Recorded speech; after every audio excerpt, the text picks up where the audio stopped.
నమస్తే. గాంధీ భవన్లో ఉన్న నాతో పాటు కాంగ్రెస్ పార్టీ అధికార ప్రతినిధి సీనియర్ నాయకులు జ్ఞానసుందర్ గారు ఉన్నారు.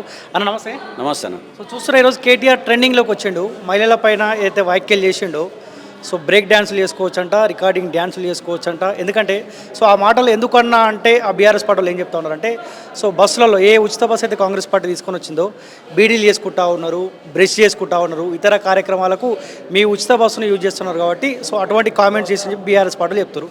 మీరు ఎట్లా చూస్తూ ఉన్నారు? మేమంటున్నట్టే కేటీఆర్కు ఆడవాళ్ళను అవమానించడం అనేది కొత్త కాదు.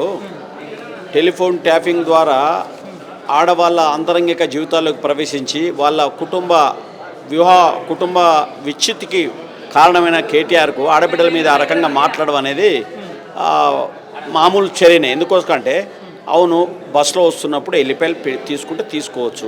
పరీక్షకు పోయే పిల్లవాడు కూడా ఎగ్జామినేషన్ కోసం పరీక్ష రాద్దానికి పోతే ప్రిపేర్ అవుతాడు, ఫంక్షన్ ఉండవచ్చు, చేసి ఉండవచ్చు, దాంట్లో తప్పేముంది?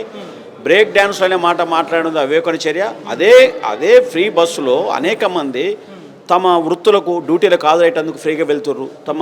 ఇది ప్రైవేటు ఉద్యోగాలు చేసేవాళ్ళు, పాఠశాలకు పోయే విద్యార్థులు ఫ్రీగా వెళ్తూ ఉన్నారు. అనేక రకాలుగా ఉపయోగపడుతూ ఉంది. కానీ రంధ్రాన్వేషణ పెట్టి అసభ్యంగా అమర్యాదగా మాట్లాడినది కేటీఆర్ స్థాయికి తగదు.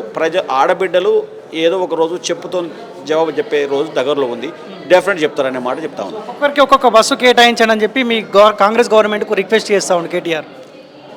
ఒక్కొక్క బస్సు అది అర్థం ఉందా? అడగడంలో కూడా కనీసం ఆలోచన జ్ఞానం ఉండాలి. ప్రజానీకానికి ఆర్థిక స్థితిగతులు పట్టుకొని సామాన్యుల కొరకు ఉచిత బస్సు ఏర్పాటు చేస్తే ప్రజల్లో వచ్చే ఏదైతే గవర్నమెంట్ ప్రతిష్ట ఏదైతే ఆ చర్య ద్వారా పెరుగుతుందో మహిళల్లో చాలామంది రేవంత్ రెడ్డి వాళ్ళ సొంతంలాగా భావిస్తున్నారు. అత్తగారింటికి పోయినా, తల్లిగారింటికి పోయినా, పిల్లలు ఏదైనా స్కూల్లో చదువుతున్న చూడడానికి పోయినా, వాళ్ళు ఏదైనా వ్యాపారం చేసుకోవడానికి, కొనుగోలు చేసుకోవడానికి హైదరాబాద్ నగరంలో వచ్చి కొనుక్కునే పరిస్థితులు అవన్నీ చూసి ప్రజలు ఆడబిడ్డలు ఆనందంతో ఉంటే దాన్ని చూసి ఓరవలేక ఏదైతే కేటీఆర్ అసభ్యంగా అమర్యాదగా మాట్లాడడం అనేది చాలా విచారకరమైన విషయం. అతని స్థాయికి తగే చర్య కాదు అది మాట్లాడిన. బ్రేక్ డ్యాన్సులు, క్లబ్ డ్యాన్స్ ఏం మాట్లాడేది? అంటే ఆ ప్రజలందరూ రేపు చెప్పుతో కొడతారు. కేసీఆర్ నిజంగా ఆడబిడ్డలు ఏదో ఒక రోజు మాత్రం చెప్పుతో కొట్టే రోజు దగ్గరలో ఉన్నది, కొడతారు కూడా. ఏం మాట్లాడేది? ఏమన్నా అర్థం ఉందా ఆ మాటల్లో అని ఆలోచన చేయమని చెప్పి ప్రజాస్వామికవాదులను ప్రజలు అడుగుతా ఉన్నా. కానీ నేను మహిళల్ని కించపరిచే రకంగా నేను మాట్లాడలేదు. సో ఒకవేళ మహిళలకు ఏమైనా ఇబ్బందికరంగా అనుకుంటే అట్లా రిసీవింగ్ చేసుకుంటే నేను వెనక్కి తీసుకుంటా ఉన్నా, విచారణ వ్యక్తం చేస్తా ఉన్నా అని చెప్పి ట్విట్టర్ వేదిక మళ్ళీ ఒక పోస్ట్ పెట్టినాడు. ఇప్పుడు ఇక తిట్టడము, క్షమాపణ అడగడం ఇది సర్వసాధారణ నాయకులకు. ఒక బాధ్యత కలిగిన నాయకత్వం చేస్తున్న వ్యక్తులు, ఒక మంత్రిగా పనిచేసిన వ్యక్తివి మాట్లాడే ముందు ఆలోచన చేసి మాట్లాడలే. నీకు కూడా చెల్లె ఉంది కానీ కేటీఆర్, నీ చెల్లె కూడా ఇలా జైల్లో ఉంది. నీ చెల్లెని కూడా అమర్యాదగా మాట్లాడితే నీకు ఎంత బాధ అవుతుంది? వాళ్ళంతా కూడా తోటి చెల్లెలుగా ఓట్లప్పుడు కాళ్ళు పట్టుకుంటాం, పైసలు ఇస్తాము, అది చేస్తాము, కులాల మీటింగ్లు, ఆ మతాల మీటింగ్లు, దండం పెట్టి దాశనం పెట్టి ఆడబిడ్డలకు అనేక రకాలుగా ఉచిత వాగ్దానాలు చేసి వాళ్ళను ఏమంటారు బతిలాడుతూ ఉంటాము. ఇవాళ ఆ రకంగా మాట్లాడితే అది పద్ధతేనా? అసహించుకుంటారు ప్రజాస్వామిక వాదులంతా కూడా. ఆడబిడ్డలు తిడుతూ ఉన్నారు కేటీఆర్, బుద్ధి లేని మాటలు మాట్లాడి. ఆయన కూడా ఒక చెల్లె ఉంది కదా అనే మాట మాట్లాడుతూ ఉన్నారు.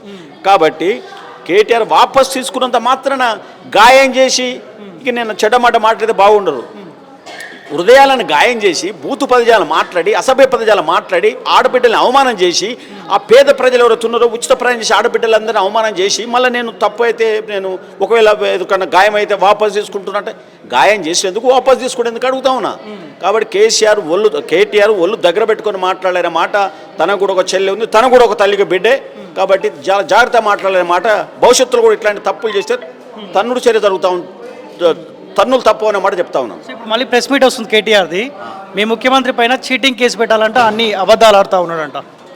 ఇప్పుడు 2014లో ఒక జీవో తీసిరండి. ఏం జీవో అంటే మీకు ఒక్క నిమిషం. 231 జీవో 4/4/2018లో ఒక జీవో తీయడం జరిగింది.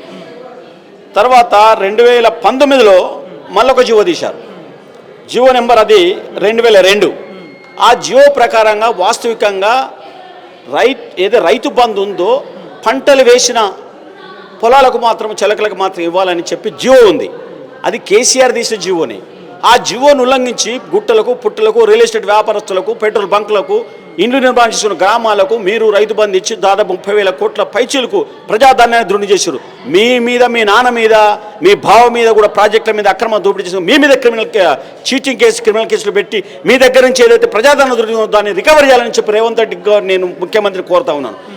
ఏదైనా కేసు పెట్టాల్సిన పరిస్థితి వస్తే ఏదైతే ఇంటికో ఉద్యోగం ఇస్తా అన్నారు, లేకపోతే 2 ఎకరాల భూమి అన్నారు, నిరుద్యోగులకు నిరుద్యోగ భృతి అన్నారు, మన డబుల్ బెడ్రూమ్ అన్నారు, అనేక రకాల వాగ్దానాలు చేసి అమలు చేయకుండా 10 సంవత్సరాల్లో 7 నెలల ప్రభుత్వం మీద చీటింగ్ కేసు పెట్టామని అడిగారు. నీ హక్కు ఎక్కడుంది? ఎస్, మేము ఏదైతే చెప్పినామో అమలు చేస్తూ ఉన్నాం.